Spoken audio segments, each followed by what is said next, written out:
Yang terhormat Dr. Renat Ira Handayani, MSI, Peneliti Pusat Riset Mikrobiologi Terapan.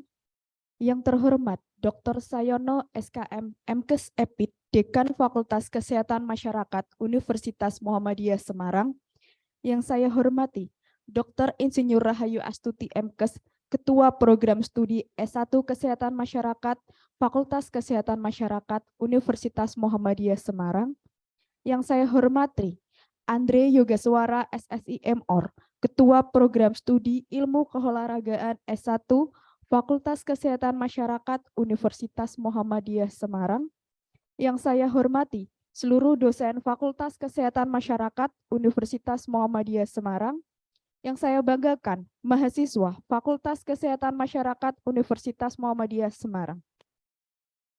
Assalamualaikum warahmatullahi wabarakatuh.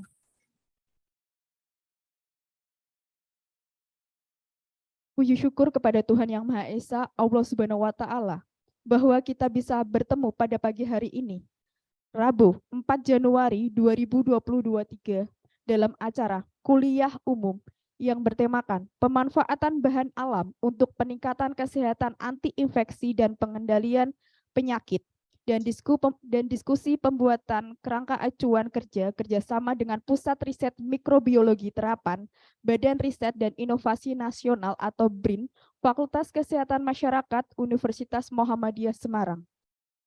Marilah kita panjatkan puja dan puji syukur atas kehadiran Allah Subhanahu wa Ta'ala yang selalu senantiasa melimpahkan rahmat, taufik, serta hidayahnya, sehingga pada kesempatan yang bahagia ini, kita masih diberikan nikmat sehat, nikmat rezeki, dan kita dipertemukan di tempat yang insya Allah berkah ini. Amin ya rabbal alamin. Tak lupa salawat serta salam segenap tetap tercurahkan kepada junjungan kita, Nabi Muhammad, Nabi Agung, Nabi Muhammad SAW, berserta keluarga dan para sahabat-sahabatnya. Karena berkat beliaulah kita dapat menikmati kehidupan yang penuh dengan kemuliaan ini. Amin ya rabbal alamin. Untuk mempersingkat waktu, saya Melida akan membacakan susunan acara. Yang pertama ada pembukaan oleh Dekan Fakultas Kesehatan Masyarakat, selanjutnya ada pemateri, dan selanjutnya lagi ada tanya jawab. Mari kita buka acara ini dengan bacaan basmalah bersama-sama.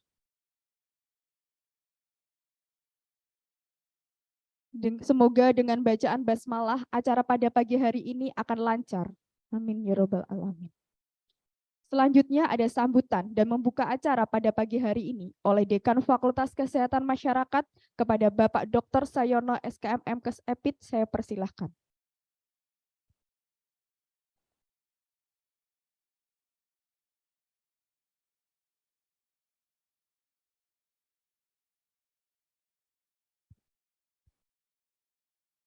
Bismillahirrahmanirrahim. Assalamualaikum warahmatullahi wabarakatuh. Yang saya hormati Ibu Dr. Renat Ira Handayani dari Badan Riset dan Inovasi Nasional, yang saya hormati juga Ibu Kaprodi S1 Kesmas dan Bapak Kaprodi S1 Ilmu Keolahragaan, Bapak Ibu dosen di lingkungan Fakultas Kesehatan Masyarakat, dan juga seluruh panitia yang sudah bekerja keras untuk mewujudkan acara hari ini, serta yang berbahagia para mahasiswa yang masih berada di lingkungan Semarang dan sekitarnya, ya, serta yang mungkin saat ini sudah berada di rumah yang jauh di luar Jawa Tengah, apalagi di luar Jawa, yang juga mengikuti secara online.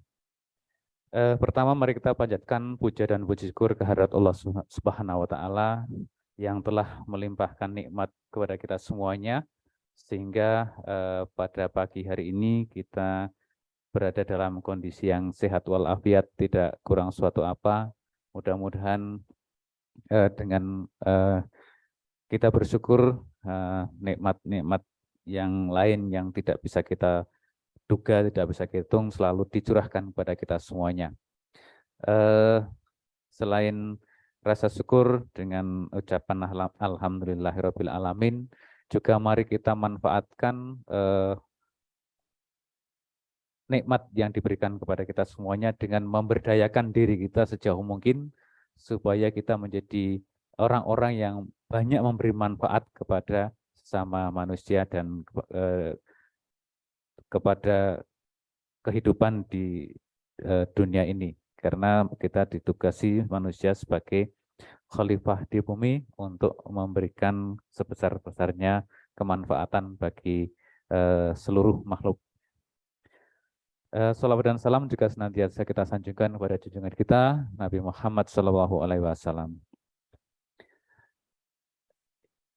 Bapak Ibu dosen dan juga para mahasiswa serta seluruh hadirin yang saya hormati, pagi ini kita kedatangan tamu istimewa dari Badan Riset dan Inovasi Nasional sebagai lembaga tertinggi di bidang penelitian dan pengembangan ilmu pengetahuan di Indonesia yang termasuk di dalamnya adalah menyangkut bidang kesehatan. Ya. Hari ini akan Ibu Ira akan menyampaikan kuliah umum dengan judul pemanfaatan bahan alam untuk peningkatan kesehatan, anti infeksi dan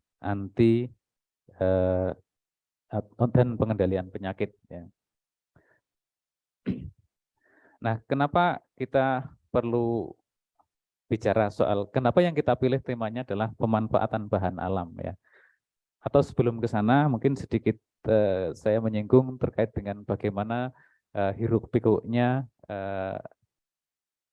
perkembangan ilmu dan teknologi sekarang ini ya. Bahwa sudah tidak dipungkiri kita saat ini berada di dalam situasi kemajuan teknologi yang pesat di kancah internasional, kancah global, di mana kita semuanya dipaksa memasuki situasi yang serba canggih, yang terus berkembang untuk makin canggih dari mulai era industri 4.0 sampai nanti mulai masuk ke society 5.0 dan seterusnya, yang ujung-ujungnya kita berada di dalam situasi atau kita tenggelam dalam situasi yang segalanya berbasis internet. Ada kemudahan bagi para mahasiswa dan para peneliti untuk mengakses bahan dari berbagai sumber, tetapi juga banyak mudarat yang ada di sana. Maka bagaimana kita akan pandai-pandainya menyikapi akan itu sangat penting. Khusus di bidang kesehatan, yang menyangkut sawah ladangnya para SKM dan mungkin juga termasuk sarjana-sarjana olahraga dan kesehatan nanti, khususnya di bidang kesehatan akan dihadapkan pada 6 pilar transformasi kesehatan yang saat ini sedang bergulir. Ada layanan primer, ini yang teknis banget untuk layanan kesehatan. Kemudian layanan rujukan untuk yang klinis. Kemudian juga ada sistem ketahanan kesehatan, sistem pembiayaan, dan SDM. Yang ingin saya soroti yang keenam adalah transformasi teknologi yang kaitannya erat dengan tema kuliah umum pada hari ini dan kerjasama FKM Unimus dengan para peneliti di BRIN nantinya. Ya. Transformasi teknologi ini ada 2 kelompok. Yang pertama adalah pemanfaatan teknologi digital untuk mempermudah kehidupan kita dalam pelayanan kesehatan khususnya. Yang kedua ada bioteknologi kesehatan, di mana bioteknologi kesehatan ini bisa kita manfaatkan untuk diagnostik, untuk monitoring situasi kesehatan, dan untuk intervensi. Ini masih ranah yang sangat luas, sehingga nanti bagaimana hal-hal yang spesifik bisa didiskusikan dan bisa ditanyakan kepada Bu Ira, karena beliau berkecimpung lama di konteks yang sangat spesifik, terutama nanti bisa untuk tiga-tiganya, untuk diagnostik, untuk monitoring, maupun untuk intervensi. Ya. Kemudian lebih dalam ini menyikapi transformasi teknologi di FKM Unimus ya. Dulu di awal berdirinya teknologi konten teknologi di dalam pengembangan keilmuan ditekankan pada teknologi tepat guna. Yang kasar-kasar khususnya dulu adalah teknologi penyaringan air. Sejak zaman saya kuliah sampai di awal perkembangan di FKM Unimus ini juga masih seperti itu. Kemudian mulai 2012 kami mencoba memasukkan tidak hanya teknologi tepat guna tetapi molekulernya masuk. Dan ini membawa manfaat besar bagi sebagian lulusan yang mengalami pembelajarannya. Kemudian 2015 sampai 2024 ini ada perubahan visi di mana teknologinya di situ lebih luas lagi dengan promosi, prevensi, dan pengendalian penyakit tropik. Berikutnya di tahap sekarang ke depan, 10 tahun yang akan datang, kita akan beranjak lagi naik tingkat ke teknologi terapan kesehatan masyarakat, khususnya dalam promosi, prevensi, dan pengendalian penyakit. Tidak hanya penyakit tropik, tetapi penyakit baik infeksi maupun non-infeksi, baik penyakit menular maupun tidak menular. Nah, sehingga visi Fakultas Kesehatan Masyarakat ini sekedar mengingatkan saja ya, ini seperti ini. Yang di ujungnya adalah dengan unggulan pada teknologi terapan promosi, prevensi, dan pengendalian penyakit. Realisasinya pada salah satunya pada kuliah hari ini adalah penguatan bagaimana kita memanfaatkan bahan alam untuk peningkatan kesehatan, anti infeksi, dan pengendalian penyakit. Banyak yang sudah berkiprah untuk di sini di peningkatan kesehatan, khususnya dimulai dari mungkin Buka Prodi yang dulu memfortifikasi tempe dengan zat besi dan vitamin A, artinya meningkatkan mutu bahan alam. Kemudian juga ada yang lain, mungkin bubulan dengan pemanfaatan kalsium dari telur cangkang telur ya, tepung cangkang telur untuk memfortifikasi mokaf dan kecamba dan lain-lain ya. Nah, mengapa bahan alam? Karena di Indonesia ini kaya raya, melimpah ruah sebagai lingkup wilayah yang paling kaya flora dan fauna di permukaan bumi ini. Apa-apa ada di sini, mau cari apa saja ada. Dari yang bermanfaat sampai yang menimbulkan masalah, yang toksik, yang patogenik itu banyak. Tetapi di sisi lain juga banyak flora dan fauna yang bisa untuk anti toksik dan anti patogenik. Maka itulah keseimbangan alam yang diberikan kepada kita. Maka bagaimana kita memanfaatkannya? Mari barangkali yang skup yang kecil nanti akan disampaikan Bu Ira dalam hal ini untuk bisa dipahami bersama. Silakan nanti ditanyakan seluas mungkin bagaimana pemanfaatannya untuk kesehatan masyarakat ini. Termasuk tadi saya sedikit ngobrol-ngobrol cerita gitu ya. Saya punya ekstrak kencur yang kemampuannya setara dengan DEET yang ada di dalam lotion anti nyamuk. Sama-sama kekuatannya mirip. Kalau lotion itu menimbulkan toksik bagi kulit, tapi kalau kencur itu kan lebih aman, ya. Insya Allah lebih aman gitu ya. Karena nenek moyang kita sudah pakai kencur. Dulu mungkin bayi-bayi yang seusia saya pernah dipijat oleh Mbah Dukun bayi dengan bedak beras kencur, bedak adem gitu ya. Khususnya yang di Jawa itu akan kental dengan itu. Maka bagaimana pemanfaatannya? Tadi berkembang. Ya coba Pak kita kembangkan lagi untuk aktivitas antibakterinya. Siapa tahu nanti bisa memiliki kekuatan atau kemampuan anti akne. Bakteri penyebab akne bisa untuk mempercantik para remaja putri gitu ya. Nah, ini kan sebuah pemanfaatan yang lebih jauh di bidang kesehatan masyarakat ya.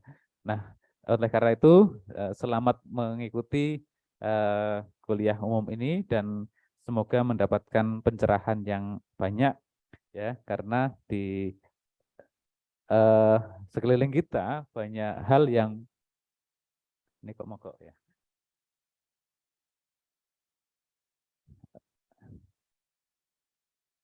Ya, banyak peluang yang bisa kita gunakan, kita manfaatkan untuk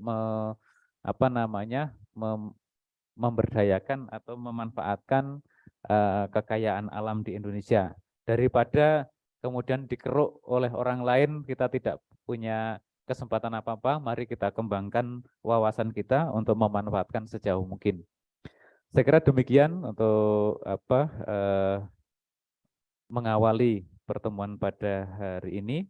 Semoga nanti bisa mendapatkan ilmu yang banyak walaupun di lingkup, di skup yang terbatas. Dengan mengucapkan Bismillahirrahmanirrahim, pertemuan kuliah umum pada pagi hari ini saya nyatakan dibuka. Terima kasih. Billahi taufiq wal hidayah. Assalamualaikum warahmatullahi wabarakatuh. Waalaikumsalam warahmatullahi wabarakatuh. Terima kasih atas sambutan dari Dekan Fakultas Kesehatan Masyarakat Universitas Muhammadiyah Semarang. Hadirin sekalian yang saya hormati, sampailah kita sekarang pada acara pokok, yaitu kuliah umum yang bertemakan pemanfaatan bahan alam untuk peningkatan kesehatan anti-infeksi dan pengendalian penyakit, dan diskusi pembuatan kerangka acuan kerja dengan Pusat Riset Mikrobiologi Terapan Badan Riset dan Inovasi Nasional atau BRIN Fakultas Kesehatan Masyarakat Universitas Muhammadiyah Semarang, yang akan segera kami serahkan sepenuhnya kepada Saudara moderator yang selaku pemandu kuliah umum yang dalam hal ini dipegang oleh Bapak Dr. Didi Sumanto SKMM Kes-Epid. Sekali lagi kami mengucapkan selamat mengikuti kuliah umum, semoga sukses. Atas nama pembawa acara kami sampaikan terima kasih. Mohon maaf sebesar-besarnya jika sekiranya ada ulah kata yang kurang berkenan di hati hadirin, dan marilah kita tutup acara pembukaan pada pagi hari ini dengan bacaan hamdalah bersama-sama. Billahi taufiq wal hidayah. Wassalamualaikum warahmatullahi wabarakatuh.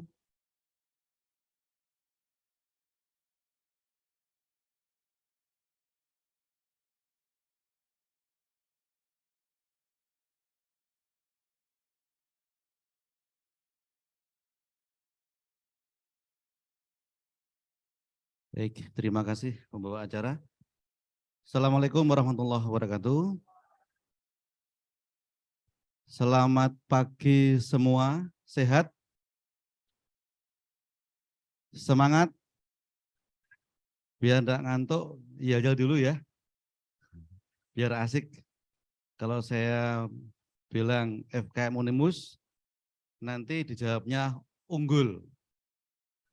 Kalau saya sebut yang kedua, unggulnya 3 kali ya. Siap ya? Baik. FKM Unimus, unggul. FKM Unimus, unggul, unggul, unggul. Alhamdulillah, biar seger. Ya. Baik, Bapak Ibu dan adik-adik semua, alhamdulillah pagi ini kita ditemani oleh narasumber yang luar biasa, ibu-ibu yang sangat cantik jelita, seperti remaja yang di sini ada, Ibu. Tidak kalah dengan adik-adik kita yang di sini. Ya. Sudah dikenalkan dari awal, beliau dari, saya baca di sini nih, Badan Riset dan Inovasi Nasional, BRIN ya. Ini lembaga baru yang merupakan wadah dari seluruh periset peneliti yang dulunya ada di mana-mana. Sekarang ngumpul dari satu, ya, Bu. Dari LIPI, dari Litbangkes, dari Kementan, semuanya ngumpul dari satu. Jadi tidak disangsikan lagi kepakaran beliau. Beliau adalah Dr. Rednat. Ini kok gelarnya asing ya. Ini pasti dari suatu tempat yang luar biasa ya. Jadi kalau ada gelar Rednat itu pasti ada dari suatu tempat. Cari nanti ya PR kalian ya. Ya. Saya kira sudah kenal dengan Pak Dr. Anto Budiarjo ya. Gelarnya sama. Cari dong nanti ya buat kalian ya. Itu dari mana begitu nanti. Nah, beliau Dr. Rednat Ira Handayani Magister Sains. Kalau dilihat di CV beliau sudah kemana-mana ya studinya, mulai dari UNS, kemudian ITB, kemudian di Jerman ya Bu ya, Jerman. Saya sampai bingung membacanya apa itu ya. nama nama universitasnya ya, karena susah mungkin lidah Jawa mengucapkannya dia. Tapi beliau luar biasa, dokter beliau dari Jerman. Kemudian saat ini beliau ada di tayang betul di sana. Tayang ya. Saya tidak membaca ini ya, saya mengingat saja yang saya ingat ya. Kalau salah ya enggak apa-apa nanti. Pada intinya beliau luar biasa ya, sudah mendalami keilmuan di bidang bahan alam ini dan juga di kimianya, biokimianya ya. Semuanya sangat dalam, ada dalam diri beliau, nanti bisa kita gali ya. Saat ini beliau beraktivitas dan bertugas di BRIN ya, di BRIN sebagai peneliti utama ya. Kemudian Ibu kita punya waktu 2 jam Ibu sampai jam 11.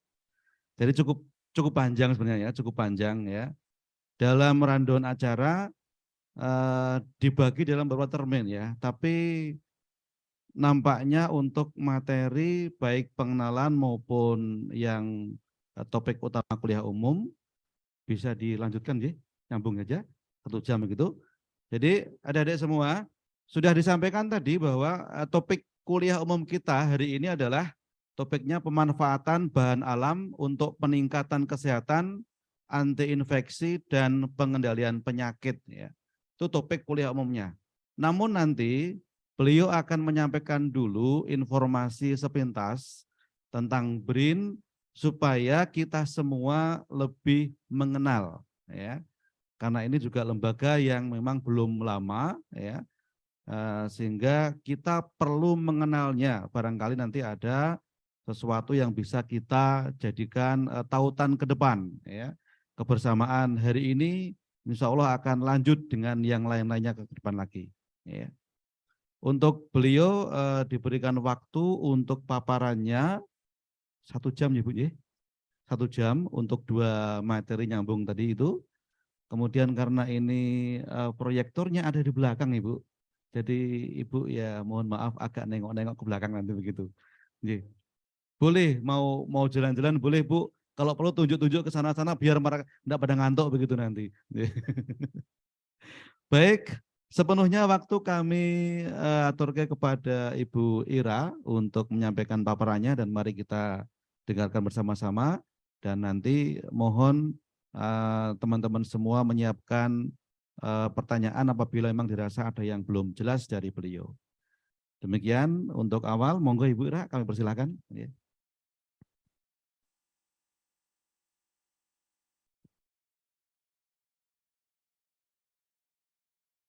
Tes, sudah ya. Terima kasih. Oke. Agar enak saya di bawah aja ya, biar kelihatan juga slide-nya.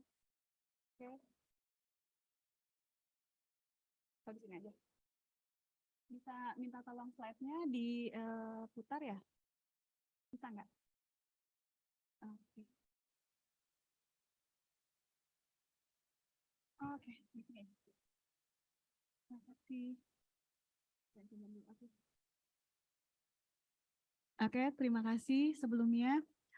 Saya ingin mengucapkan terima kasih kehadiran dari Bapak-Bapak, Ibu dosen, serta Pak Dekan, Bapak-Bapak, Ibu dosen, dan juga mahasiswa sekalian.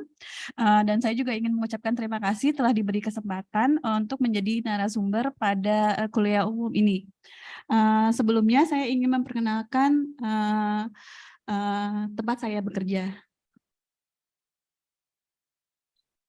Ya, saya sebelum sudah diperkenalkan, saya Ira Handayani, saya berasal dari Pusat Riset Mikrobiologi Terapan. Ada yang tahu nggak sebelumnya BRIN itu apa? Ada yang bisa jawab?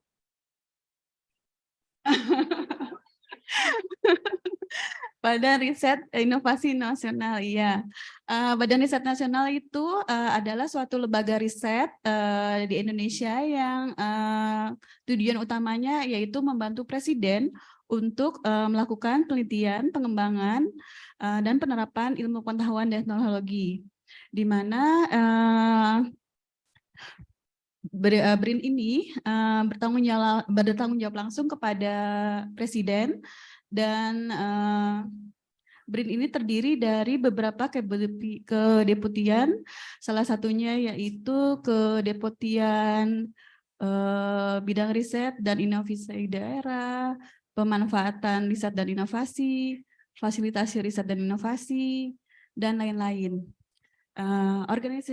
Di BRIN itu juga terdiri dari berbagai organisasi riset, salah satunya adalah organisasi riset hayati dan lingkungan. Ada 12 organisasi riset di BRIN, di mana masing-masing dari organisasi riset ini memiliki bidang kepakaran yang berbeda. Saya akan menjelaskan lebih lanjut mengenai organisasi riset hayati dan lingkungan, di mana organisasi riset hayati dan lingkungan ini memiliki skup penelitian untuk pemanfaatan penelitian dan pengembangan teknologi dari sumber daya hayati di Indonesia, di mana ruang lingkupnya adalah untuk inventory, konservasi, saya lupa bawahnya itu apa ya, kok nggak bisa ini ya, yang bawah ini. Oh ya, penggunaan secara sustain dari sumber daya hayati Indonesia dan lingkungan. Lembaga riset organisasi riset hayati ini terdiri dari berbagai pusat riset center, yaitu ada 8 riset center dan salah satu yaitu Research Center for Biosistematika dan Evolusi, Research Center Plant Konservasi, kemudian dan lain-lainnya, dan salah satunya adalah tempat saya bekerja yaitu Research Center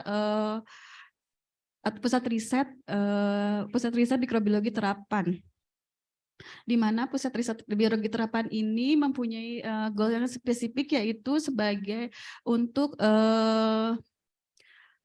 meliti berbagai produk tipe enzim untuk industri, produksi strain mikroba unggul industri, serta pengembangan teknologi fermentasi. Pusat riset mikrobiologi terapan ini dalam melakukan penelitian dan pengembangannya itu menggunakan beberapa pendekatan, salah satunya yaitu genomik, proteomik, dan metabolomik, yang bertujuan untuk mengintegrasikan database dari sumber daya alam hayati Indonesia yang dapat dimanfaatkan untuk rekayasa genetik, strain improvement, dan fermentasi teknologi, di mana target dari penelitian dan pengembangan kami adalah untuk mendapatkan crude atau pure enzim, microbial active compound, improved strain, dan biosynthesis material yang dapat diimplementasikan untuk pertanian, energi, kesehatan, lingkungan, pangan, bioteknologi, dan industri. Yang pada akhirnya kami berharap dapat menggerakkan roda perekonomian Indonesia, ketahanan pangan, ketahanan kesehatan, dan keberlanjutan dari ekosistem di Indonesia. Kebetulan saya dari Pusat Riset Mikrobiologi Terapan itu terdiri dari berbagai kelompok riset. Salah satunya adalah kelompok riset saya, yaitu penemuan dan pengembangan antibiotik baru, di mana kelompok riset kami berkontribusi untuk koleksi isolat produsen antibiotik baru, profiling mikroba produsen antibiotik baru, penambahan informasi dan database KHT, penelitian dan pengembangan antibiotik baru, serta penelitian mengenai senyawa alternatif non-antibiotik untuk pencegahan antimikrobial resisten. Dalam melakukan penelitian dan pengembangan untuk menemukan antibiotik baru ini, kami berkolaborasi dengan berbagai pusat riset dan organisasi riset lain di BRIN. Kemudian kami juga berkolaborasi dengan universitas baik dalam dan luar negeri, seperti contohnya ITS, UGM, UNPAD, UNSUD, UNHAS, dan USU. Dan untuk universitas luar negerinya itu dengan Universitas Tübingen, universitas dari asal saya, kemudian Wageningen University, University of Illinois di Amerika, serta Oregon State University. Kemudian selain itu kami juga bekerjasama dengan institusi lain di luar negeri seperti Leibniz Institute Jerman, dan kemudian juga di institusi, bukan institusi ya, apa namanya, Cargill Indonesia, perusahaan Indonesia. Kemudian selanjutnya, sesi selanjutnya saya ingin sesi selanjutnya ini tentang materi mengenai pemanfaatan bahan alam untuk peningkatan kesehatan dan pengendalian infeksi. Ada yang tahu nggak infeksi itu apa? Sudah ada yang ayo bisa ini. Infeksi adalah serangan dan perbanyakan diri yang dilakukan oleh patogen dan pada tubuh makhluk hidup. Patogennya,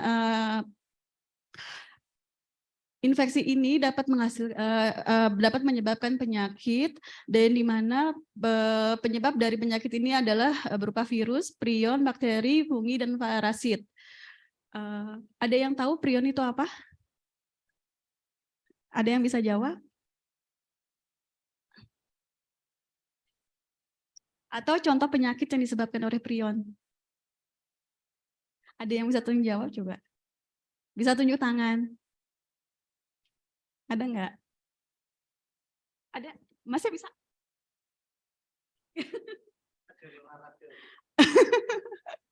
Ada yang tahu? Oh iya, benar. Penyakit karena protein. Benar. Contohnya penyakitnya apa itu? Ada yang bisa bantu? Contohnya adalah penyakit sapi gila. Itu salah satu contohnya. Oke. Pada saat ini sih belum ada ya untuk pengobatan dari penyakit sapi gila. Kemudian penyakit infeksi ini seperti virus itu dapat diobati dengan antivirus. Terus untuk bakteri dapat diobati dengan antibiotik, fungi dengan anti jamur, parasit dengan antiprotozoal ataupun antelmintik. Pada kesempatan kali ini saya ingin memfokuskan kepada antibiotik. Antibiotik adalah molekul yang secara selektif menghambat pertumbuhan bakteri patogen tanpa merusak inang. Ada yang tahu siapa penemu antibiotik? Ada yang ngerti nggak dari sana?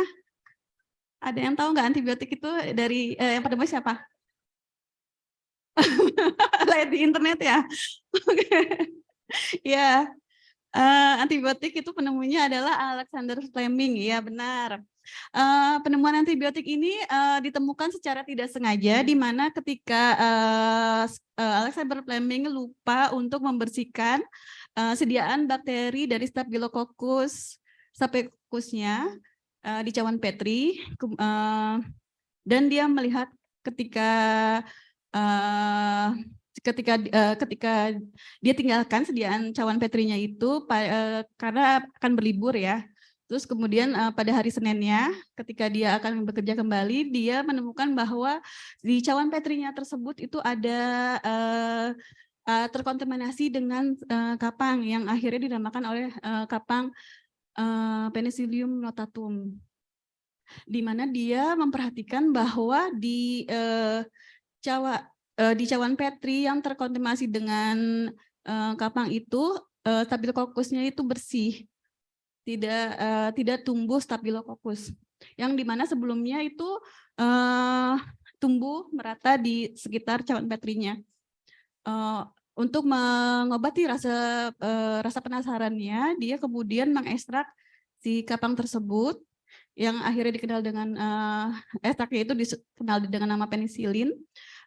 Dicobakan dengan berbagai bakteri patogen yang ada di labnya. Kemudian dia menemukan bahwa si ekstrak dari penicillium ini dapat menghambat pertumbuhan bakteri patogen yang ada di labnya tersebut.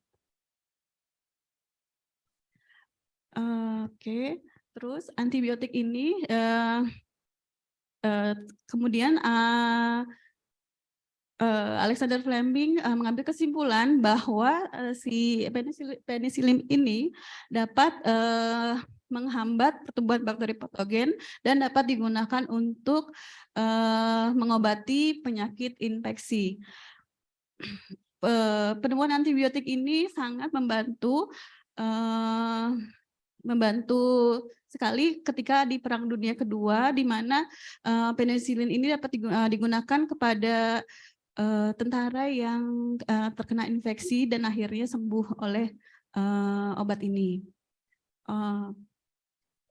Penemuan antibiotik ini menyebabkan berbagai para peneliti dan ilmuwan di dunia tertarik untuk mengeksplorasi lebih lanjut untuk menemukan antibiotik sehingga terjadi masa kemasannya pada era 1950 sampai 1960, di mana kemudian masa kemasannya itu berakhir ketika ditemukan adanya antibiotik resisten.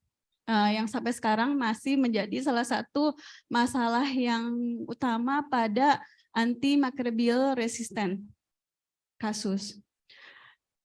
Penyalahgunaan dan penggunaan antibiotik dan serta pencegahan dan kontrol infeksi yang buruk ini menyebabkan meningkatnya antibiotik resisten bakteria, di mana antibiotik resisten bakteria ini menyebabkan kematian berjuta orang setiap tahunnya. Oke, oleh karena itu investasi di riset dan development dari new antibiotik, vaksin, diagnostik, dan alat lain sangat penting dilakukan untuk mencegah dan mengobati dari antibiotik resisten. Ada yang tahu contoh dari antimicrobial resisten nggak? Ada yang tahu dari sana? Mungkin? Ada yang ngerti nggak? Contoh dari antimicrobial resisten. Ada ya? Tolong angkat tangan coba.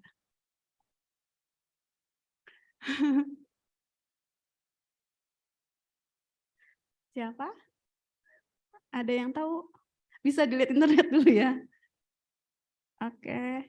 Coba ada yang bisa angkat tangan nggak? Contohnya.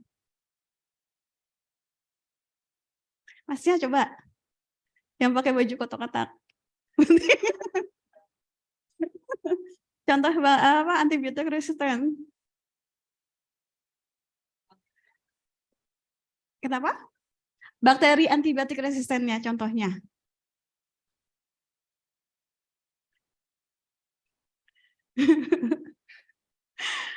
Ada yang tahu? Ada yang tahu tolong tunjuk tangan? Ada yang tahu tadi dengar? Siapa ya mbaknya? Bisa yang warna ini nih, yang warna coklat. Ayo coba mbak. Oh iya benar. MRSA itu singkatan apa?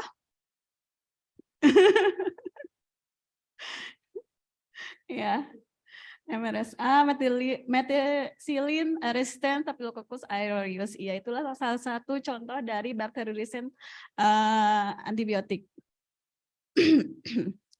Oke, ini adalah daftar list dari bakteri dengan resistasi antibiotik tertinggi yang sekarang ini sedang diteliti. Bakteri resisten ini itu paling banyak ditemukan di rumah sakit, terutama rumah sakit paru ya. Rumah sakit paru karena seperti diketahui ketika kita terkena penyakit paru dan kita lupa minum obatnya atau berhenti minum obatnya, akan terjadi antibiotik resisten. Oleh karena itu paling banyak ditemukan di rumah sakit paru antibiotik resisten ini. Oke, ini merupakan daftar dari bakteri antibiotik resisten ini merupakan sasaran atau target utama untuk pencarian atau pencegahan dari antibiotik resisten. Oke, salah satu bahan alam yang dapat digunakan sebagai sebagai atau digunakan untuk dicari antibiotiknya itu adalah mikroorganisme. Mikroorganisme seperti Streptomyces, Rare actino, fungi, dan bakteri lain seperti Bacillus subtilis itu dapat menjadi produsen antibiotik. Oke, dan kemudian dari semua mikroorganisme itu yang paling banyak menghasilkan antibiotik adalah Actinomycetes. Actinomycetes itu merupakan penghasil antibiotik terbesar, di mana 2/3 antibiotik diproduksi oleh Actinomycetes. Sebagai contohnya adalah, coba antibiotik yang sekarang di pasaran yang kalian tahu apa coba? Contoh, yang paling sering digunakan. Ya, amoxicillin. Terus apa lagi? Talgen bukan ya, kayaknya bukan antibiotik itu. Ya, itu salah satunya itu berasal dari si Actinomycetes gitu. Oleh karena itu kami di kelompok riset kami sekarang ini fokusnya adalah mencari antibiotik dari Actinomycetes. Oke.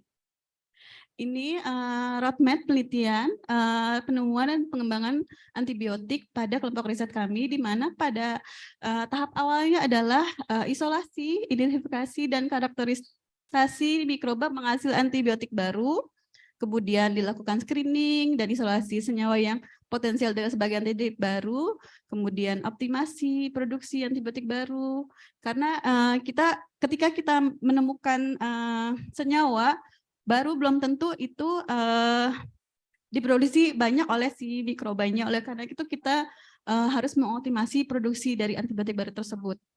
Kemudian dilakukan pengembangan antibiotik baru agar dapat digunakan secara klinis, karena kita tahu bahwa kadang-kadang itu si senyawa yang kita temukan itu tidak terlalu toksik mungkin untuk tubuh manusia. Oleh karena itu kita harus mengembangkannya terlebih dahulu, sehingga akhirnya didapat produk antibiotik baru yang dapat diaplikasi secara klinis.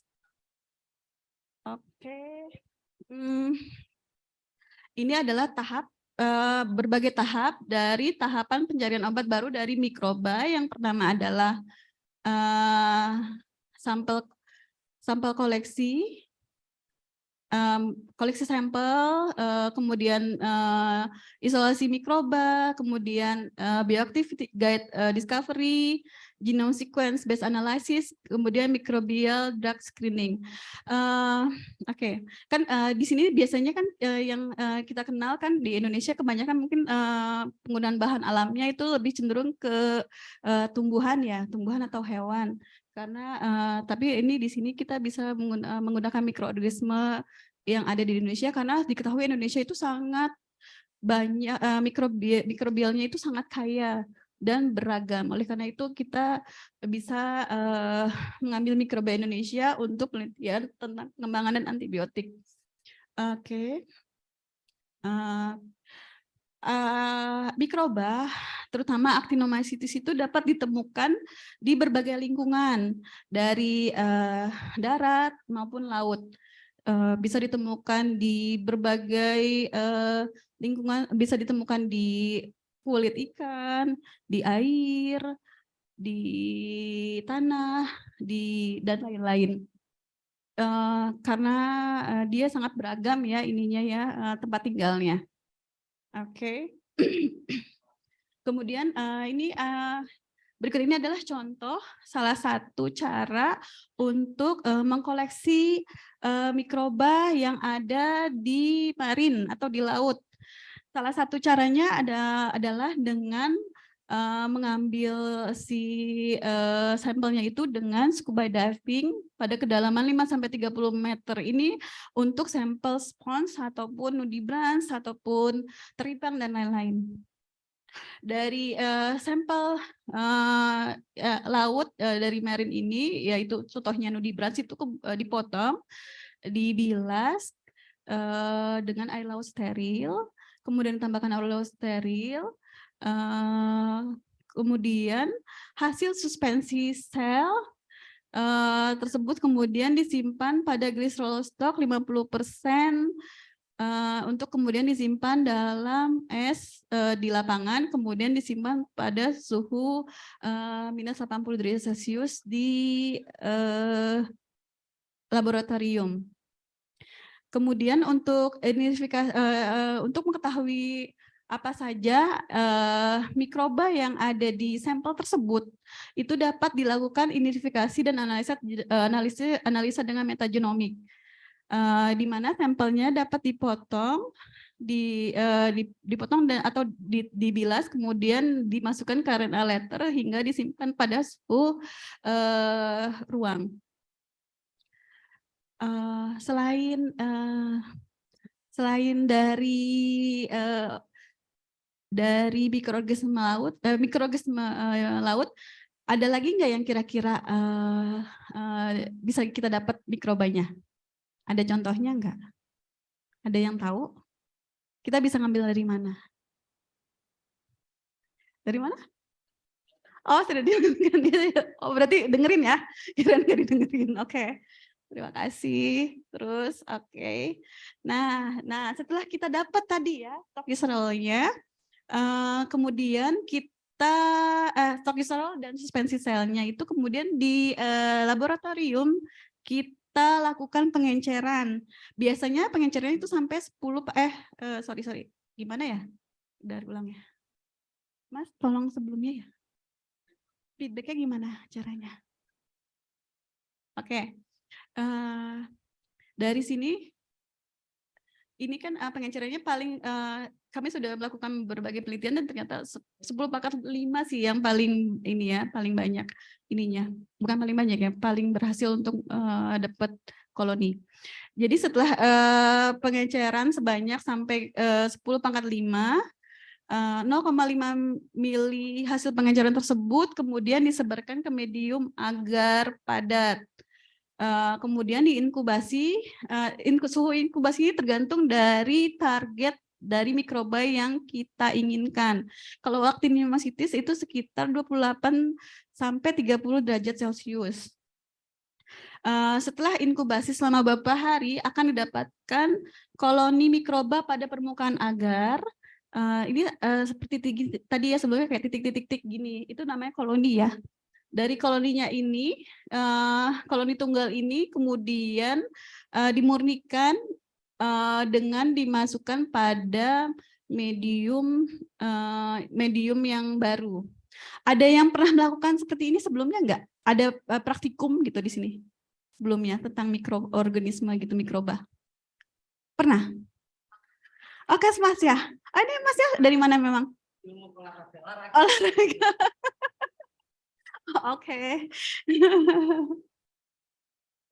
Ada yang dari Kesmas mungkin ada yang pernah ini enggak? Ada yang pernah belum melakukan ini isolasi mikroba sebelumnya? Belum ya? Oh, berarti ini ilmu baru ya? Ya, oke. Makasih. Nah, oke, terus selanjutnya mungkin nanti bisa belajar di tempat kami ya, kalau ingin tahu lebih lanjut cara-caranya. Oke. Terus dari ini kan didapat ya kultur murninya, kultur murni dari si mikrobanya. Kultur murni mikroba itu maksudnya kan tadinya kan si mikrobanya berkelompok gitu ya, akhirnya dia bisa sendiri-sendiri gitu. Terus akhirnya, kok kelewat lagi ya. Oke. Nah, dari kultur murni ini kemudian diinokulasi dengan berbagai medium yang sesuai. Biasanya itu bisa medium cair, bisa medium padat. Kemudian biasanya untuk ekstraksi biasanya digunakan medium cair.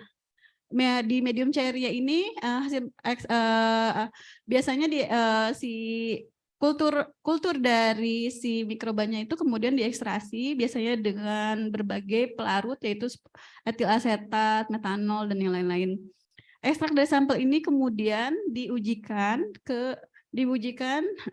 atau disebut kita uji tantang ya, uji tantang dengan bakteri patogen dengan bioessay. Bioessay, ada yang tahu nggak bioessay itu apa? Ada yang tahu? Ada yang tahu nggak? Di sana ada yang tahu nggak bioessay itu apa? Ada yang tahu? Ada yang tahu nggak? Mbaknya yang pakai baju pink, kerudung hitam? Coba.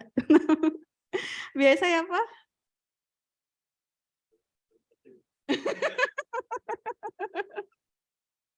Oke. Ya, biasa itu adalah uji untuk mengetahui kemampuan si mikroba untuk melawan bakteri patogen. Dari uji ini kita akan mengetahui apakah si mikroba dapat menghasilkan senyawa antibiotik atau tidak gitu.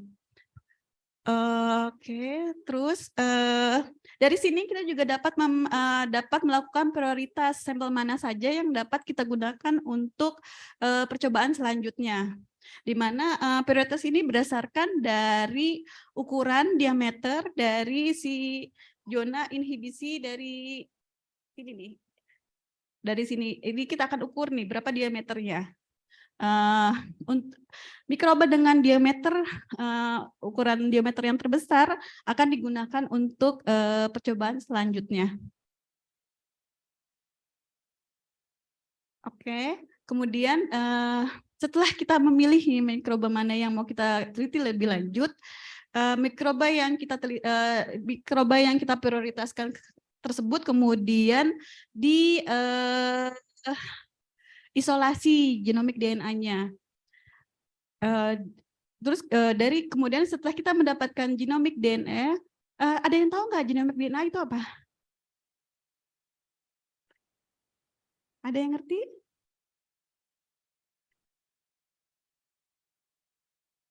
Jadi PR ya? Gimana? Mas Irfan ini mungkin jadi PR ya? Apa itu genomik DNA? Oke.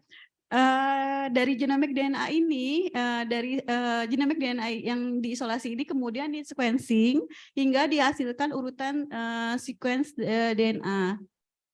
Urutan sequence DNA ini kemudian dianalisa secara bioinformatik dengan berbagai alat bioinformatik seperti Type-Strand Genome Server, Anti-Smash, dan BigScape. Untuk mengetahui jenis mikroba ini, apakah ini Actinomycetes, apakah Bacillus, ataukah Nocardia, ataupun apapun, itu kita dapat menganalisanya dengan Type-Strand Genome Server.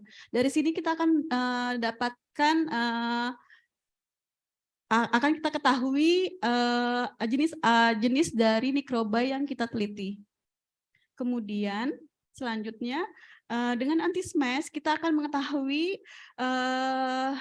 atau dapat mengidentifikasi biosintetik gene cluster dari mikroba tersebut. Apa itu biosintetik gene cluster? Biosintetik gene cluster itu suatu gen yang menjadikan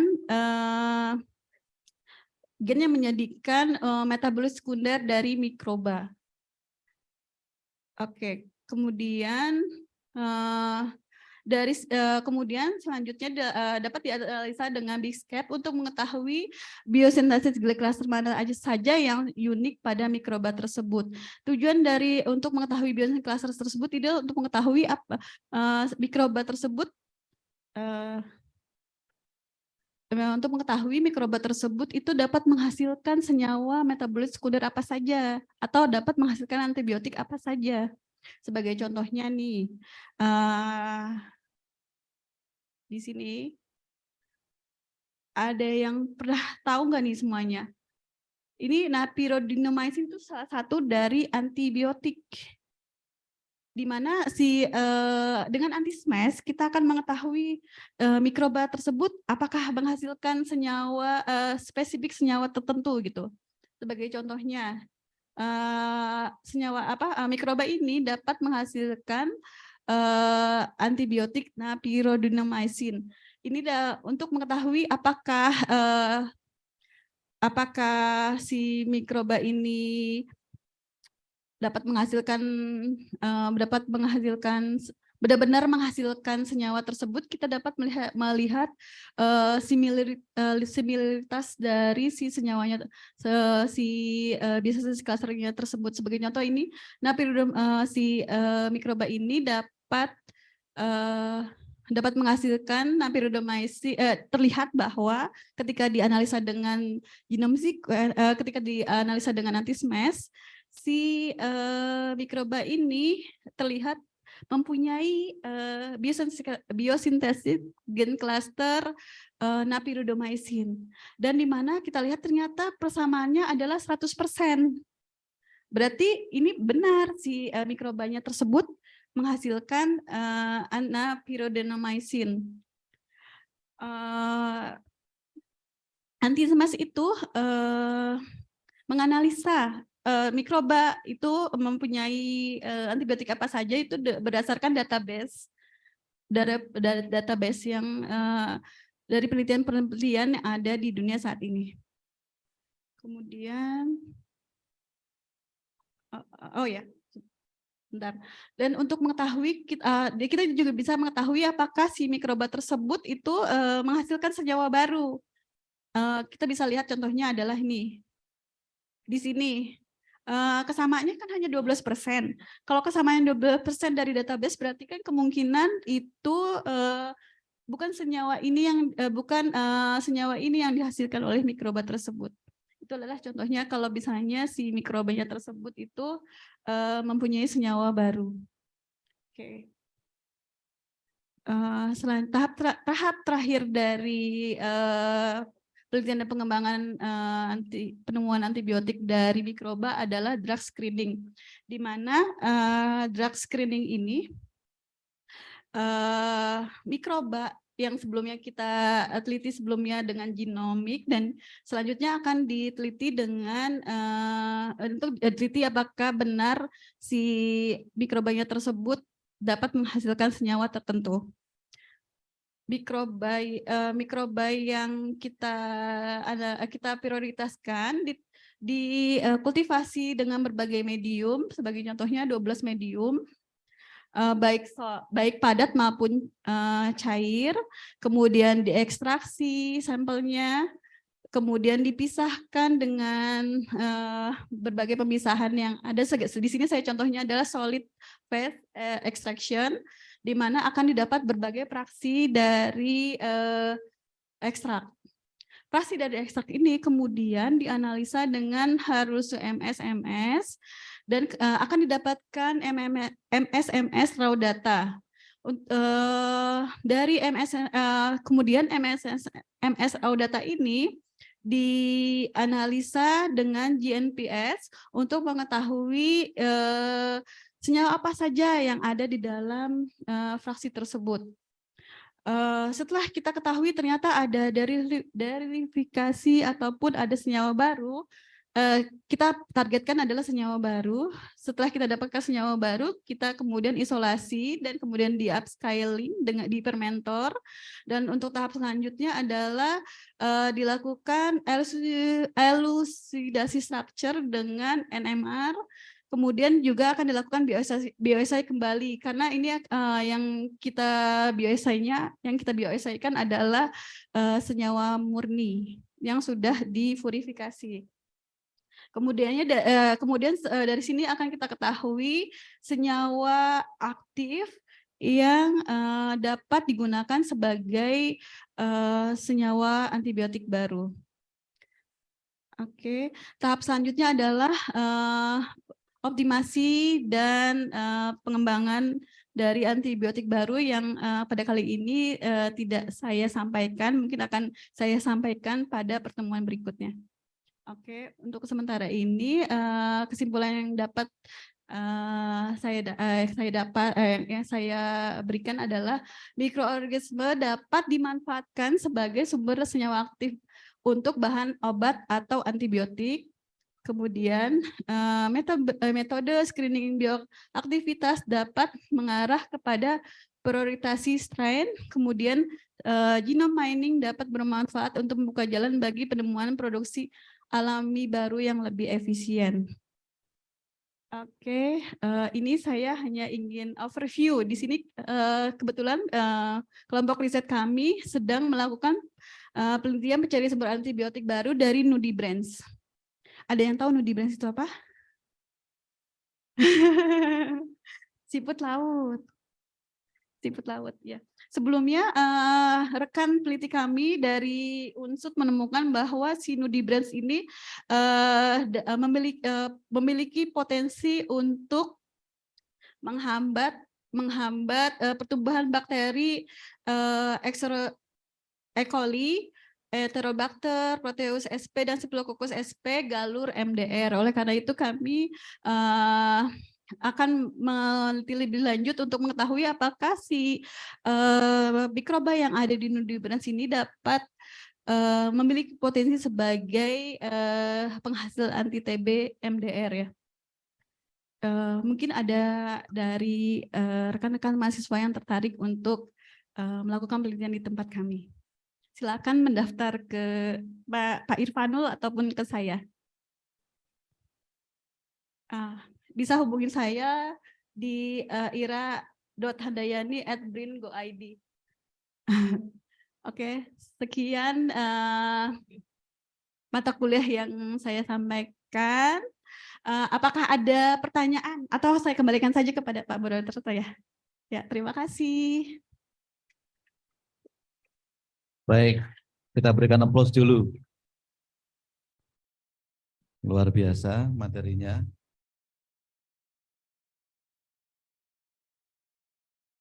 Cek. Tes. Oke, sudah oke. Baik. Terima kasih Bu Dr. Ira. Ini sebenarnya tadi pas beliau tanya, siapa yang udah pernah gores-gores? Saya mau ngacung tadi itu. Ya. Tapi di WA nanti, tidak ada yang lain gitu kan. Ya, jadi materi beliau ini luar biasa. Memang sedikit teknis ya laboratorium. Dan ini mengingatkan saya kembali Bu, mungkin belasan tahun yang lalu ya, tapi sudah lama tidak saya kerjakan. Untuk adik-adik ini memang mungkin materi baru ya, materi baru karena memang di Kesmas itu hanya ada sepertiga jumlah SKS mata kuliah Biomed 1 ya. Karena Biomed 1 itu ada parasitologi, ada mikrobiologinya, ada virologinya. Jadi hanya sedikit gitu ya. Sehingga mungkin masih sangat baru bagi adik kita. Tapi tidak mengapa, ini satu informasi yang sangat bagus ya. Sehingga nanti bisa dikembangkan lebih lagi. Nah, kali ini kita akan masuki sesi diskusi sekarang. Dan saya sih sudah berharap kalian kan mahasiswa, masa enggak tanya, malu dong ya, kan gitu ya. Jadi harus ada hal yang membuat keinginan tahuan yang lebih lanjut dari kalian ya. Tidak asal lewat saja materinya begitu ya, karena ini satu hal yang sangat menarik ya. Nah, untuk termin pertama ya, kita akan buka, ini ada berapa bagian ya? 1, 2, 3, 4, 5, 6 ya. 6 baris ya Mas ya. Baik. Pokoknya tiap baris harus bertanya nanti ya, harus ada yang bertanya gitu ya. Ya, memang mahasiswa sekarang itu agak unik kok. Kalau demo itu enggak usah disuruh, mau berangkat sendiri. Tapi kalau disuruh bertanya, biasanya kalau habis kuliah ada yang belum paham, mau bertanya, tidak. Biasanya gitu ya. Lewat saja biasanya. Nah, sekarang saya minta semua siap-siap bertanya ya. Bertanya tentang materi tadi itu ya, di pedalaman lagi. Nah, ini teman pertama, 3 penanya dulu. 3 pertanyaan dulu. Atau mungkin sambil dicek teman yang di Zoom ya. Di Zoom saya tidak bisa melihat Zoom ini, tidak bisa connect, tidak bisa melihat. Mohon dicekkan, barangkali ada yang bertanya juga nanti bisa kita sampaikan juga. Silahkan 3 penanya pertama dibuka kesempatan, mau baris yang mana dulu? Termasuk Bapak Ibu dosen juga boleh ya? Boleh ya? Boleh ya Bu Ira ya? Boleh ya? Boleh. Monggo, silahkan ya. Kalau yang wajib yang mahasiswa ya. Kalau yang Bapak dosen enggak wajib bertanya lah ya. Ya.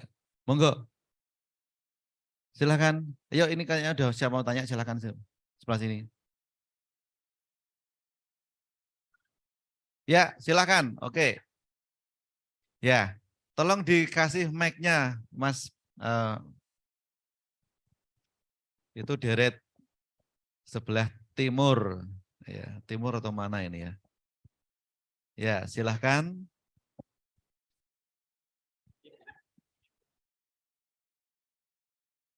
Berdiri ya, berdiri. Biar difoto, kan kelihatan cantiknya nanti. Nah, gitu ya. Assalamualaikum warahmatullahi wabarakatuh. Waalaikumsalam. Perkenalkan, nama saya Safira Aulia Zahra dari kelas 1B. Izin bertanya Ibu terkait resistensi antibiotik. Untuk resistensi antibiotik itu peristiwanya seperti apa ya Ibu? Mungkin bisa dijelaskan. Terima kasih. Resistensi ya, Ya. resistensi antibiotik. Ini mau dijawab langsung atau biar tidak lupa nggih Bu ya? Langsung aja nggih. Satu langsung begitu nggih. Oke, baik, monggo silakan dulu. Baik, terima kasih atas pertanyaannya. Ini pertanyaan bagus sekali ya.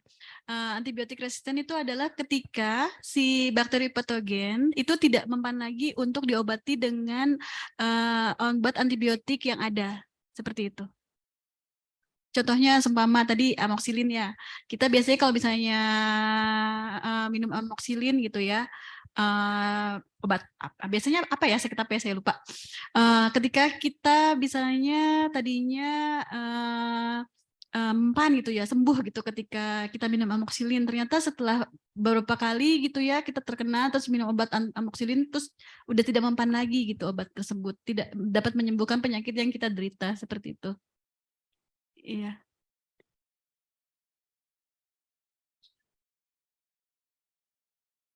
Iya. Iya, seperti itu. Karena bakteri patogen sendiri itu mempunyai pertahanan diri gitu. Dia seperti membuat menghasilkan enzim yang mungkin menghalangi dari si obat untuk membuat inhibisi dari bakteri patogen tersebut. Ya. Sama-sama. Cukup jelas? Jelas ya? Oke, baik. Jadi sekarang jangan suka beli antibiotik sendiri-sendiri ya. Harus pakai resep dokter sekarang. Kalau dulu kan bebas. Sekarang enggak boleh, susah sekali sekarang. Ibu ya dulu kita sakit-sakit sedikit beli amoxilin, beli ya apalagi yang lain ya. Sekarang amoxilin dan sebagainya enggak lagi mempan. Bagi saya Bu ya. Kalau enggak Cipro enggak oke sekarang gitu kan. Kalau dulu amoxilin, ampicillin itu masih oke ya. Tapi sekarang enggak mempan lagi. Namanya bakterinya sudah kebal ya. Itu yang disampaikan oleh beliau tadi no, ya. Saya perjelas saja ini ya. Monggo, siapa lagi di deret yang lagi? Deret yang sana sementara gugur kewajiban. Nanti boleh lagi tanya lagi yang ini ya. Jadi yang belakangnya boleh tanya lagi, tapi sementara gugur kewajibannya. Deret yang lain sekarang, silahkan, ayo.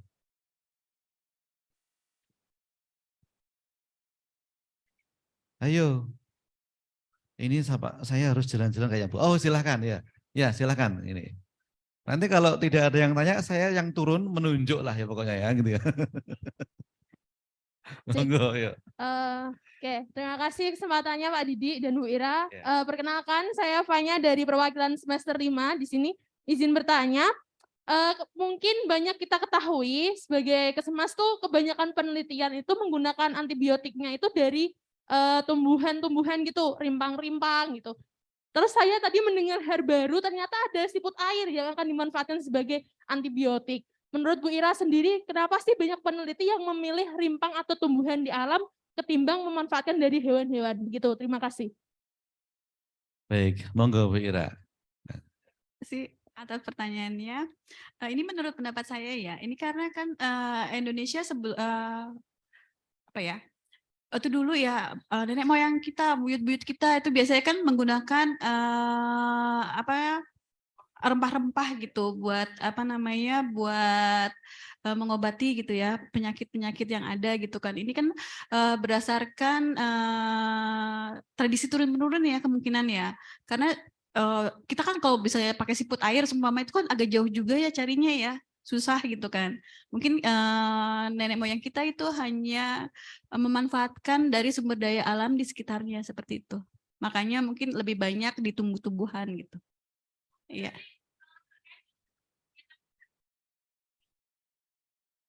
Iya, kemungkinan seperti itu. Iya. Mm.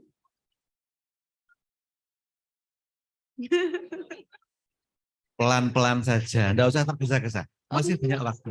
Kan itu sebenarnya apakah bisa diuji atau dibandingkan itu bagaimana Bu pembandingnya, ataukah lebih efisien menggunakan rimpang atau banyak dari hewannya begitu?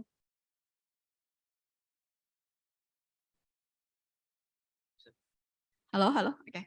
Untuk itu kita harus uji terlebih dahulu ya Mbak. Soalnya kita nggak bisa langsung menentukan, oh ini dari bahan tumbuhan lebih bagus, oh dari mikroba lebih bagus. Cuman mungkin dari keunggulan dari mikroba adalah ini kalau yang tumbuhan kan sumber daya terbatas ya. Misalnya kita mau ini jahe ya, jahenya itu kan kita harus tumbuhkan dulu ya beberapa lama.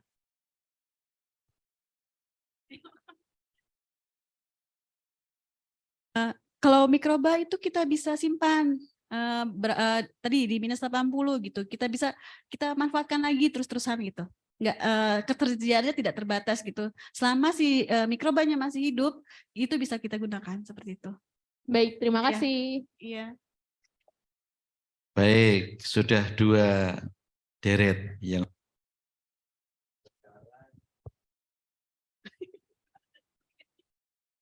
kayaknya ada sentimen Mas, mic-nya ya.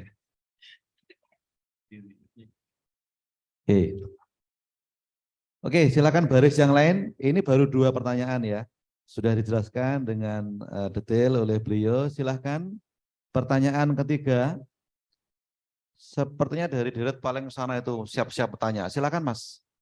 Ayo Mas. Boleh. Ya. Atau yang di sana 3 itu ikut yang sebelahnya ini. Ya. Ya 3 ikutlah ya. Ini deret terakhir sana itu. Atau yang belakang sendiri yang paling seksi. Silakan Mas. Ya. Ya, ya silakan.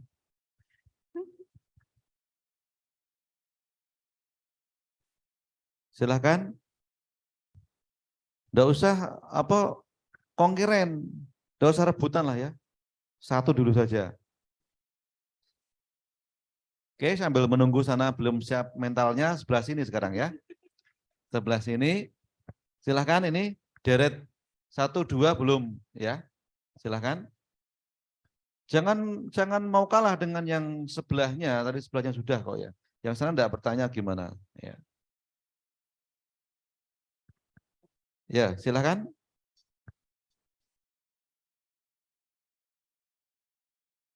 Baju merah silakan, enggak, jangan malu-malu ya. Berdiri saja. Ya, ya, boleh langsung berdiri. Dikasih mic, Mas. Kalau enggak saya aja kali yang kasih pertanyaan ya Pak. Mungkin. Untuk tahu ini bisa dengar apa enggak gitu ya. Boleh Pak? Boleh, Oh, ya. boleh. Ya. Sekarang saya mau tanya tadi mau ngecek ya dengar apa enggak, mendengarkan kuliah saya atau tidak. Penghasil mikroorganisme penghasil antibiotik terbesar apa coba? Ada yang bisa tunjuk tangan? Nama mikrobanya tadi. Ayo, mikroba penghasil antibiotik terbesar. Siapa yang masih ingat? Tadi ada di Ayo. slide. Wah, ini agak lama, buka dulu pasti ini.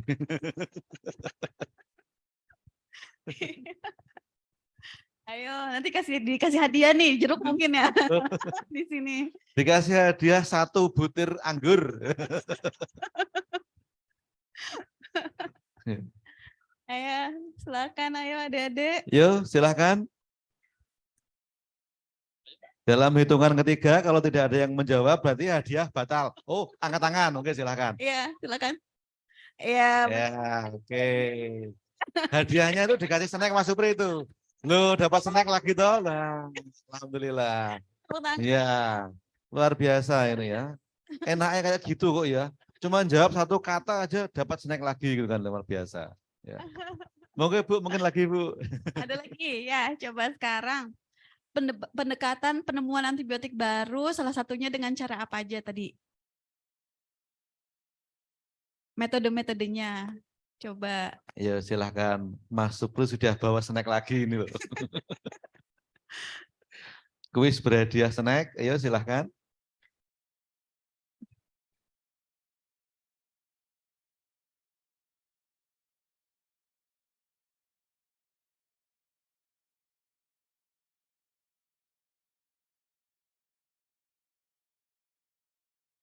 Kok adem-adem saja? Ayo. Atau ya tahap-tahapannya deh, tahap-tahapan itu penelitian untuk penemuan dan pengembangan antibiotik baru.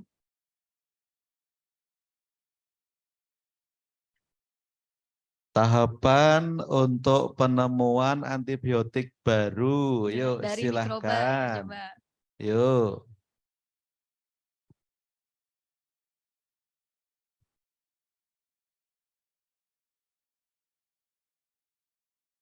Kalau begitu snacknya buat saya saja, Mas.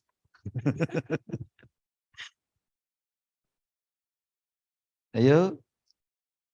Ayo. Apa saja tadi? Yang tadi sudah bertanya apakah boleh jawab? Boleh. Boleh, enggak apa-apa. Silahkan. Ya. Wong ini berhadiah kok. Ayo silahkan.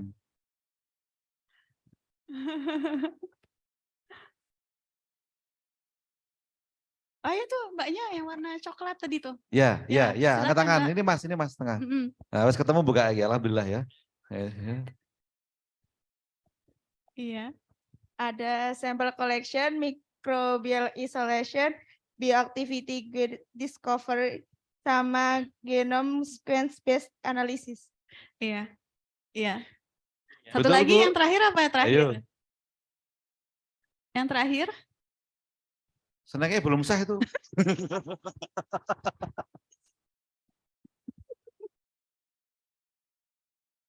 Genome sequence based analysis. Yang terakhirnya lagi? Drug screening analysis. Sama drug screening. Iya, benar ya udah. Boleh. Ini kalau jawab ujian seperti ini kelihatan kalau ngerpek gitu ya. Jadi persis dengan yang catatan gitu ya. Jadi ketahuan itu. Baik, tidak apa-apa. Tapi artinya bisa membuka kembali ya Bu ya. Membuka kembali cepat menemukan jawabannya gitu ya. Oh tahu letak di sini jawabannya begitu. Tidak apa-apa. Tapi sudah berani membuka menyampaikan ya luar biasa ya. Baik. Ada lagi Ibu? Kita waktu kita masih terakhir satu kali lagi. masih panjang waktu kita ya. Terakhir coba penyebab penyakit infeksi apa saja? Coba di Ayo. siapa yang ini?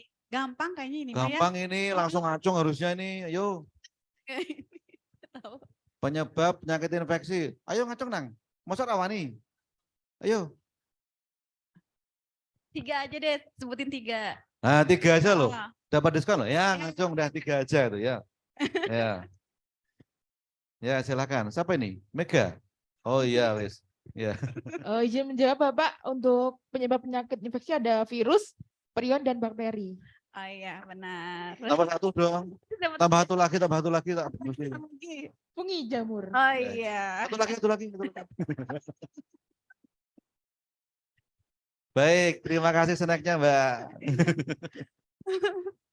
Oke, waktu kita masih cukup panjang ya. Jadi mari kita diskusi yang bisa semakin memperdalam ya pemahaman kita. Monggo Ibu lagi. Kalau ada lagi boleh ya. Nggak mungkin bisa ada yang tanya selain materi kayaknya mungkin BRIN itu apa, terus bagaimana? Mungkin bisa tanya juga. Kalau misalnya mau tanya, silakan. Jadi boleh tanyanya bukan hanya materi. Tentang BRIN-nya juga bisa. Mungkin kalian, wah saya kok tertarik ke sini Bu, apakah bisa saya besok? Nah, boleh gitu kan ya. Jadi, mosok harus saya ajari begitu. Jadi kayak serasa penyiar radio kalau begini ya. Ya silakan. Ini yang kayak sebelah kiri agak ini ya. Ya, Diam aja. ini mau tanya kayaknya. Apa namanya? Sepertinya ada yang harus mau saya ditanyakan? dekati Bu. Kalau saya dekati berarti mau bertanya kayaknya dia itu. Ya. Malu-malu Ayo. yang sebelah kiri ya. Siapa yang harus saya temani untuk pertanyaannya? Barangkali sini sama sini. Ayo, ya.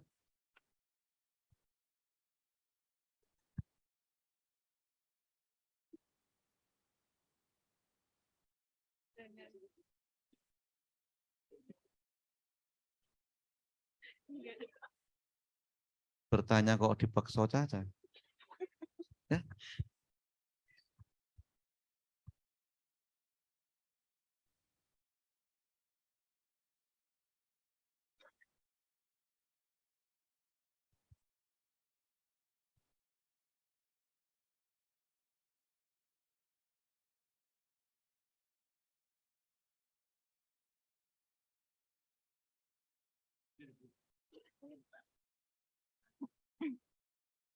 Perkenalkan, nama saya Malika dari semester 3. Izin bertanya, Bu, Iya. Baik, Mbak. mengenai tentang BRIN, Badan yang Riset dan Inovasi Nasional itu. Iya. Apakah dari BRIN itu terdapat lembaga-lembaga lain gitu, Bu? Ada lembaga-lembaganya? Maksudnya terdiri lembaga-lembaga ya, Bu? Terdiri dari lembaga lain maksudnya bagaimana ya Mbak? Saya agak bingung. BRIN itu adalah lembaga yang menaungi yang sebelumnya kan pernah dengar nggak ada yang namanya Batan, LIPI, BPPT, LAPAN dan yang lain-lain. Itu BRIN itu adalah merupakan gabungan dari semua lembaga penelitian yang ada di Indonesia seperti itu. Iya. Mungkin organisasi risetnya ya? Iya, ada banyak organisasi risetnya, ada sekitar tadi berapa ya? 8 ya kalau nggak salah ya. Ada organisasi, saya nggak hafal juga ya. Saya lihat dulu ya.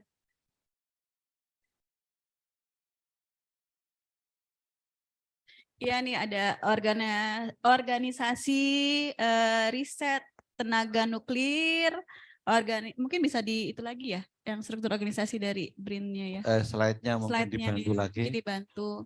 Ya. Dari sini belum ya nanti ya. Nyusul habis ini ya. Sambil nunggu ditayangkan di sana slide-nya ya. Ya.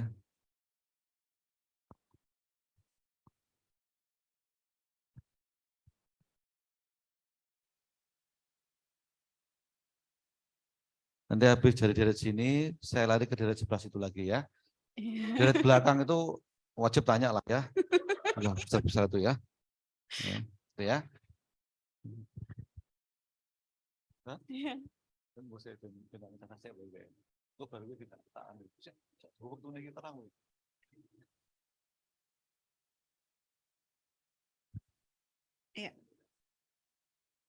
Ya, ini ada organisasi riset tenaga nuklir, penerbangan dan antariksa, kebumian dan maritim, hayati dan lingkungan, pertanian dan pangan, kesehatan, sosial dan humaniora dan lain-lain.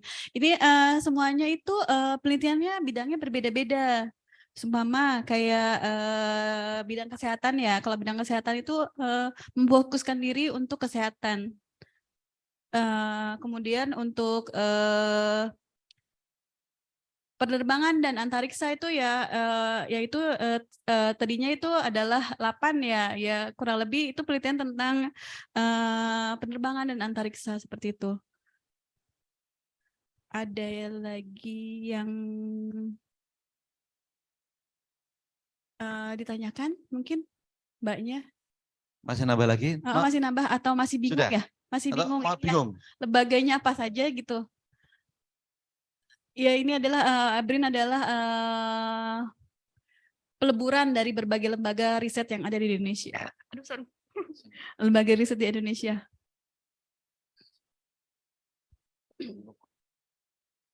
Oh itu Mbak. Hah? Yang belakang. Oh ya ini ada 1, 2 ya. Iya. Sebentar ya ini dulu ya. Bentar ya. Alhamdulillah berbuah hasil saya jalan-jalan. Silakan. Izin bertanya Bu. Iya.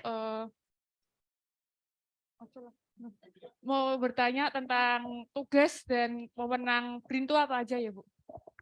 Ya, tadi yang seperti saya sebutkan ya ininya BRIN itu tugasnya adalah Kenapa? Melakukan penelitian, pengembangan, dan penerapan ilmu dan teknologi di Indonesia. Ini mungkin itu untuk menjawab kebutuhan riset di Indonesia ya. Seumpama kayak kemarin kasus COVID ya. Kita tuh membantu pemerintah terutama Kementerian Kesehatan untuk meneliti persebaran kasus COVID di Indonesia seperti itu untuk mengetahui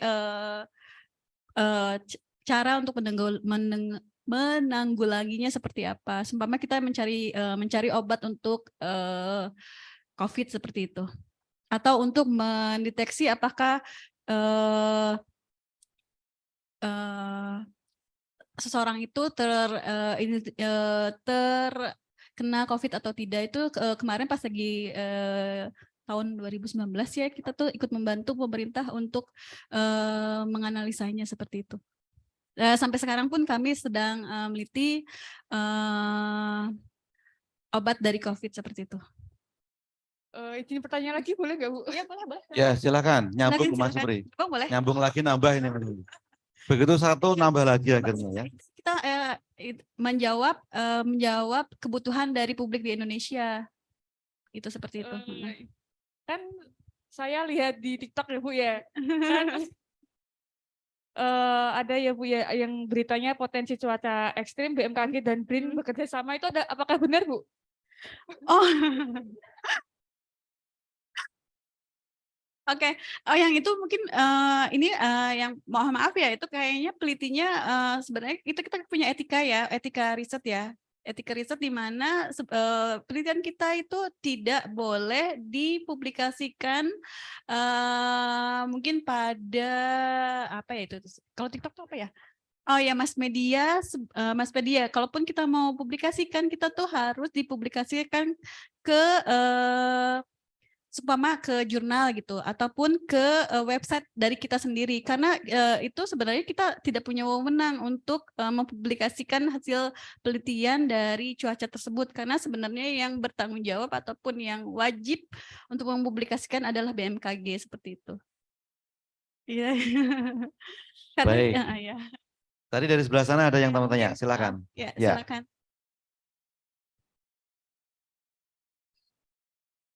Semakin siang semakin agak hangat ini, mulai panas. Ya.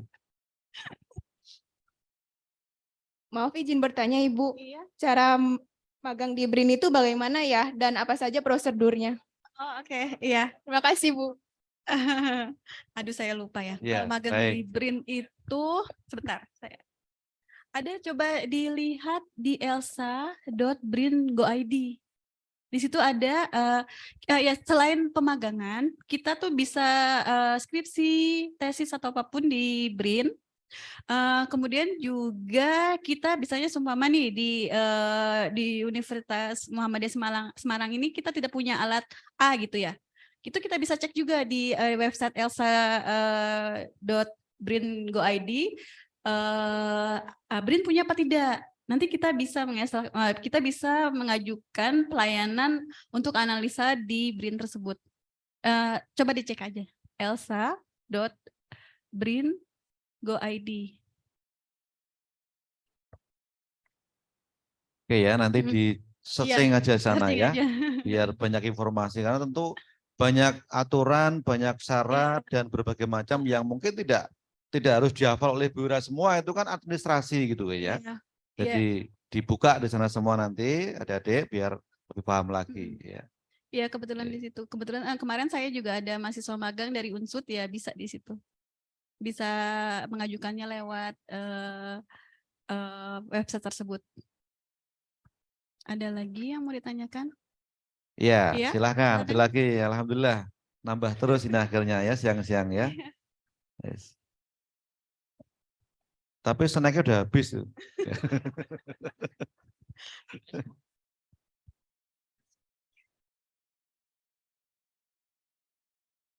Perkenalkan, nama saya Regina Reviola dari kelas 1A. Saya mau bertanya Bu, kemarin kan BRIN kan baru menabur garam di langit ya Bu, mencegah hujan deras. Nah itu gimana ya Bu prosesnya, bisa dijelaskan? Terima Ini kasih. Mbak Rara ini.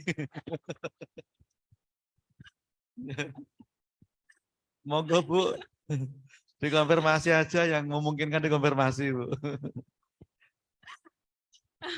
Ya. Terima kasih atas pertanyaannya.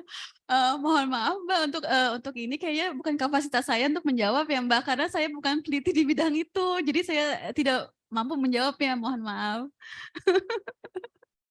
Dan saya juga baru dengar ini.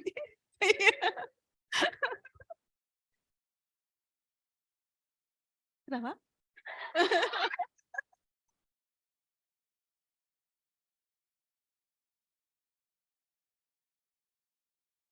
Kenapa? Menabur garam gitu. Oh. Dengar ibunya. Ya mungkin ya bisa ya karena kan kita di BRIN itu kan berbagai macam ilmu pengetahuan peliti di berbagai macam bidang ya itu ada di BRIN, mungkin itu bisa ya salah satunya di situ mungkin. Bukan hanya yang sumber daya hayati, mungkin tadi mungkin pembuatan robot atau seperti apa gitu, saya kurang tahu ya sebenarnya karena saya tidak berkecimpung di penelitian tersebut. Iya. Oke, jadi memang tidak semua orang itu menguasai semua hal ya anak-anak semua ya. Jadi memang terkotak-kotak dalam sudut kajian bidang keilmuan yang memang kepakaran di situ. Jadi tidak semuanya menguasai. Jadi jangan berpikir bahwa saya bisa semuanya, tidak mungkin di situ. Dan tadi soal garam juga kalian juga harus memahami lebih jauh lagi.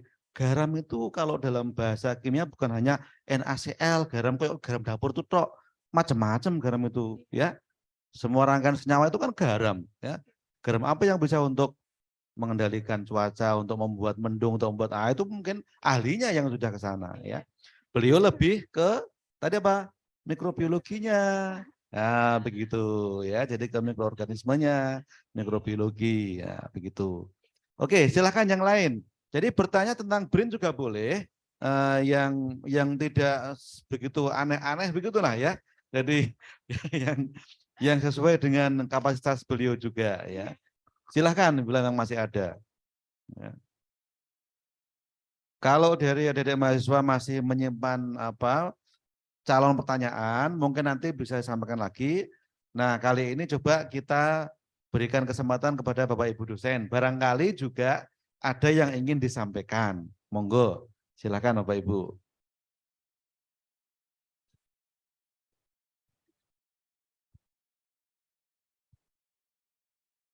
Monggo, barangkali ada.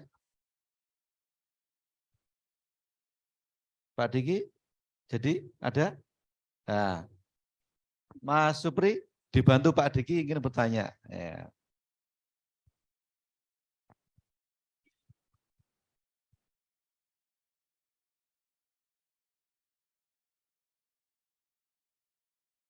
Terima kasih Pak Didi. Assalamualaikum warahmatullahi wabarakatuh.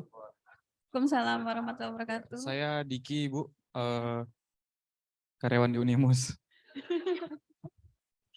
Biar nggak terlalu tegang mahasiswa saya, Bu, kasihan mereka udah stres ini. Karena bentar lagi UAS minggu depan ya.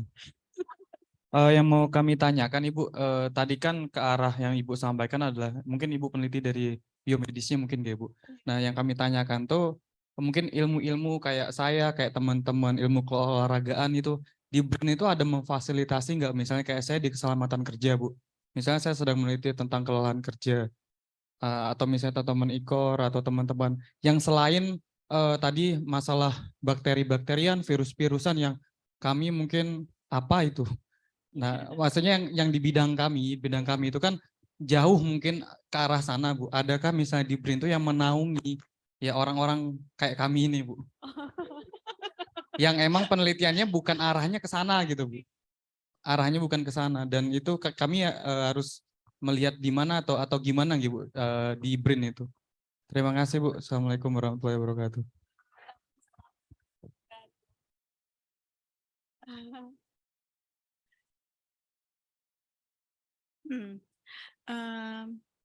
Untuk sementara sepanjang pengetahuan saya sih saya kayaknya belum ada ya Pak. Mungkin akan saya carikan ya. Karena mungkin ini karena keterbatasan saya mungkin ya, atau mungkin di BRIN belum ada, saya belum tahu juga. Mungkin selanjutnya nanti saya akan carikan gitu Pak bidangnya. Mungkin ini agak cenderung ke organisasi kesehatan kayaknya ya Pak ya. Ininya. Iya. Mm, mm, mm. Ada Pak. Seharusnya ada Pak. Memang seharusnya ada. Cuman mungkin karena sayanya yang kurang pengetahuannya mungkin. Nanti nanti akan coba saya tanyakan atau saya carikan ya Pak ya. Ininya. Terima kasih Bu. Iya, terima kasih. Baik, terima kasih Pak Diki. Mungkin nanti siang lebih kita intens lagi di sesi yang khusus diskusi kita untuk Bapak Ibu dosen ya. Mungkin kita nanti sampaikan juga ke beliau tentang bidang kajian kita masing-masing. Kemudian nanti barangkali beliau ada masukan ke depannya. Mungkin tidak harus hari ini terjawab semuanya, tapi bisa menjadi masukan. Ya. Monggo barangkali lagi yang ingin disampaikan Bapak Ibu. Termasuk teman-teman dari IKOR juga boleh, monggo Pak Agung. Ya, Pak Agung ya. Ini dari keolahragaan juga sangat dekat dengan biomedis sebenarnya loh ya, olahraga itu. Ya. Baik, bismillahirrahmanirrahim. Assalamualaikum warahmatullahi wabarakatuh. Waalaikumsalam warahmatullahi wabarakatuh. Yang terhormat Ibu Dr. Renat Ira Handayani dan juga Pak Didik serta Bapak Ibu dosen dan mahasiswa sekalian. Mungkin bukan bertanya Ibu, tapi saya pernah membaca kaitannya dengan ilmu keolahragaan yang berkolaborasi dengan BRIN. Mungkin ini untuk informasi saja, tapi bahwasannya di BRIN itu kalau tidak salah ada laboratorium hidrodinamika untuk pengujian kapal gitu kan, ada organisasi kemaritiman itu ya. Pernah penelitian itu melibatkan dosen dari Universitas Negeri Semarang sepertinya, itu menguji tentang itu kerjasama antara Kemenpora dengan UNES itu, karena sekarang kan olahraga berbasis sport science, menguji peningkatan performa atlet renang di laboratorium hidrodinamika itu dengan menggunakan beberapa pengujian yang digunakan untuk ketahanan kapal itu, menguji hambatan kapal untuk menguji daya tahan atlet renang tersebut gitu. Jadi itu mungkin yang saya tahu kaitannya dengan olahraga. Mungkin nanti ke depan dari contoh itu barangkali ada beberapa bidang kajian lain yang dapat dikolaborasikan seperti itu Ibu. Ya, mungkin itu bukan pertanyaan tapi menyampaikan apa yang pernah saya baca itu. Barangkali itu Ibu, terima kasih banyak. Wassalamualaikum warahmatullahi wabarakatuh. Waalaikumsalam warahmatullahi wabarakatuh. Iya. Monggo barangkali Ibu Ira juga bisa mengomentari hal itu. Iya, Monggo silakan. iya mungkin ya sekali lagi karena mungkin pengetahuan saya karena saya di organisasi riset hayati dan lingkungan yang skupnya hampir sama. Jadi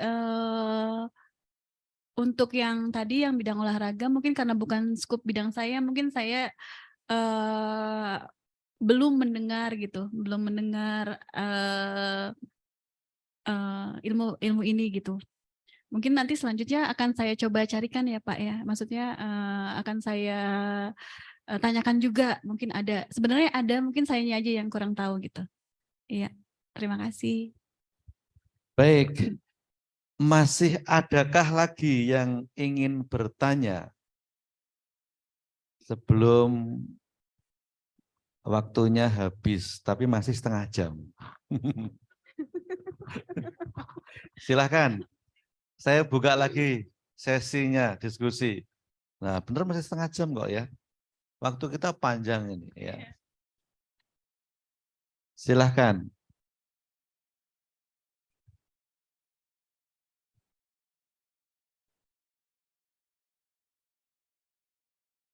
Jadi memang anak-anak kita belum kita ajari praktikum Bu untuk bakteriologi.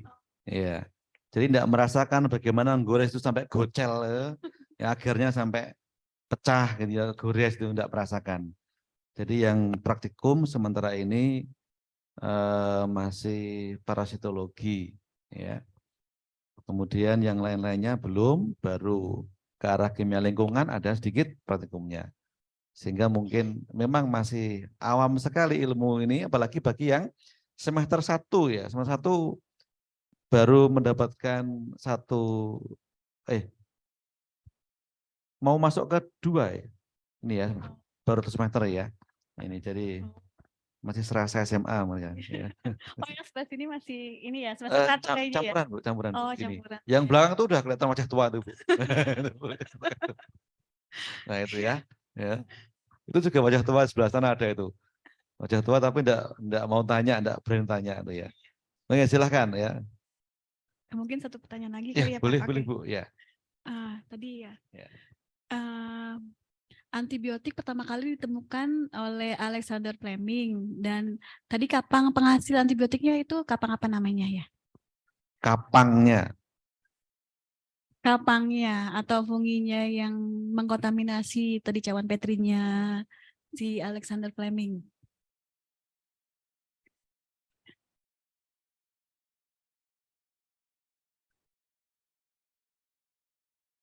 Atau kalau enggak ininya, jadi senyawanya apa tadi? Senyawa antibiotik pertama kali yang ditemukan.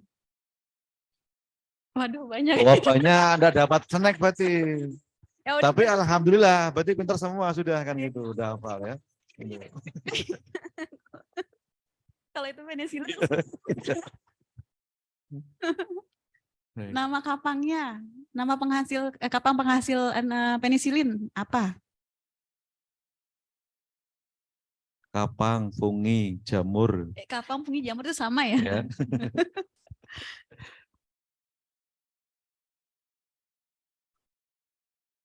Ada yang bisa jawab? Lagi lihat contekannya dulu semua ya?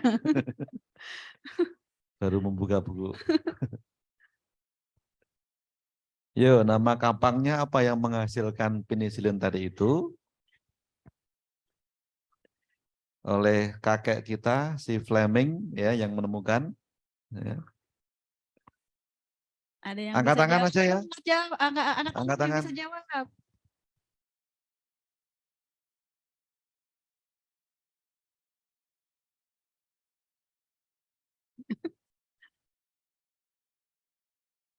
Apa? Bukan. Ya, penicillium benar. Penicillium. No. No. Oh iya, tadi tuh Mbaknya. Oh iya, Mbaknya dapat snack tuh nggak? Penicillium notatum ya, benar. Masih enggak, Mas? Enggak, oh masih kok. Ya.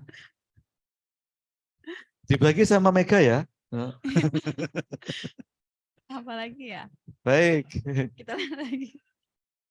Ini masih ada hadiah enggak, Mas?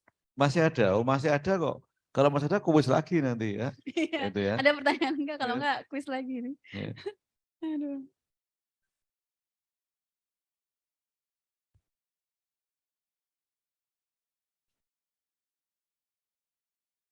Ya silakan yang mau tanya boleh silakan ya.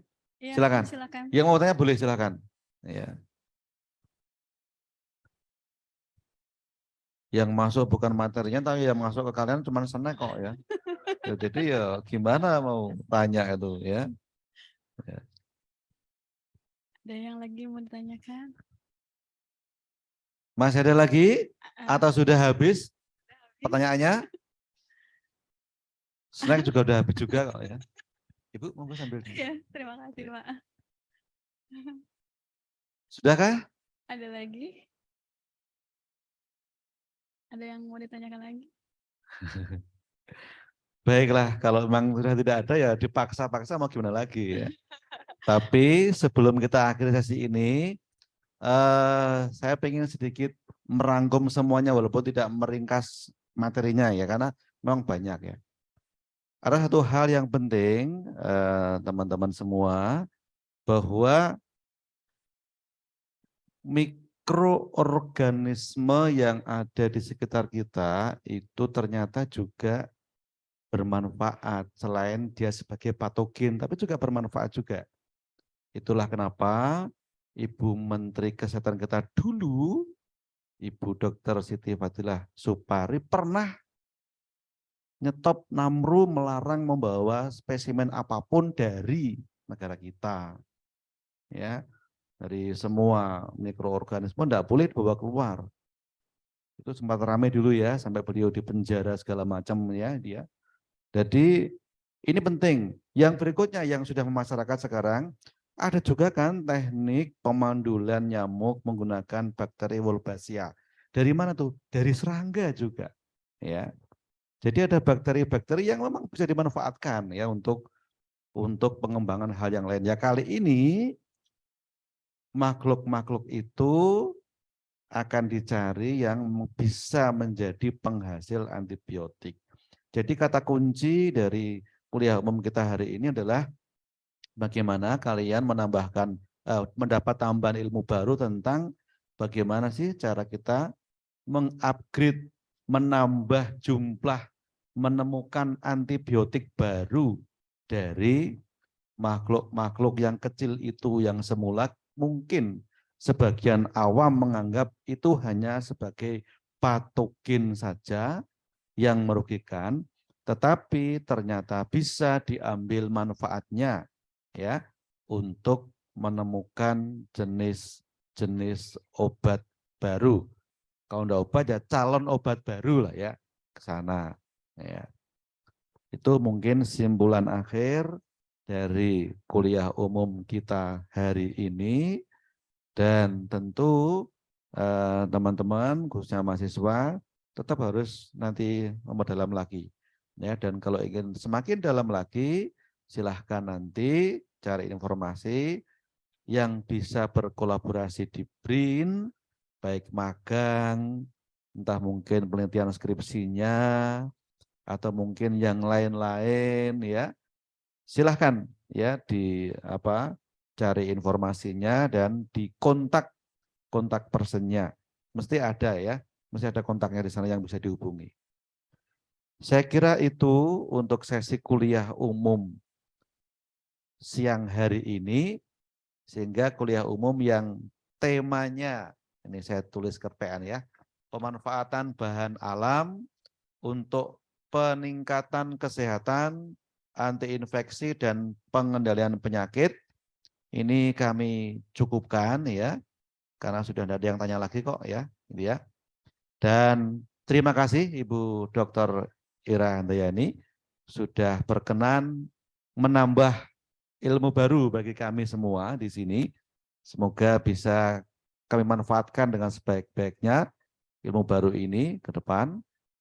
Dan saya selaku moderator yang tidak formal ini ya, agak selelean gitu ke sana kemari ya. Mohon maaf ya, karena untuk membangkitkan tadi itu, kalau saya seperti moderator formal gitu kayaknya kalian tidak akan bergerak dah itu ya.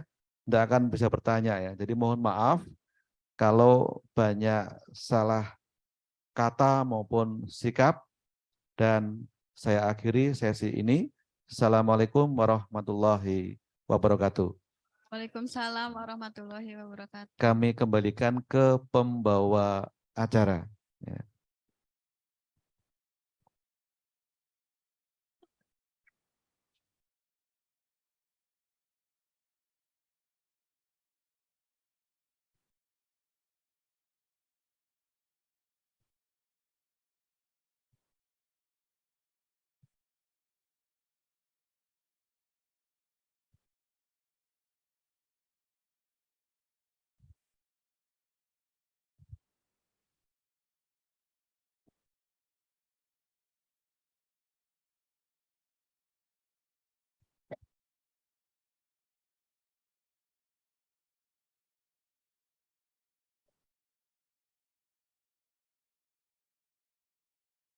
Baik, alhamdulillah acara pada pagi hari ini hingga sore hari ini telah berjalan dengan lancar. Oh iya, siang, maaf. Siang hari ini nggak kerasa, saya kira udah sore. Baik, semoga ilmunya bermanfaat dan tadi banyak yang sudah bertanya, berarti ilmunya sudah masuk ke teman-teman semua ya. Alhamdulillah. Baik, dari saya MC mengucapkan terima kasih banyak untuk seluruh teman-teman FKM Fakultas Kesehatan Masyarakat sudah hadir pada acara pada pagi hari ini. Sebelum ditutup, mohon izin Ibu Bapak untuk foto bersama terlebih dahulu. Monggo.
Baik, untuk kita foto bersama mahasiswa bisa merapat sedikit, nanti dari Ibu Bapak bisa hadap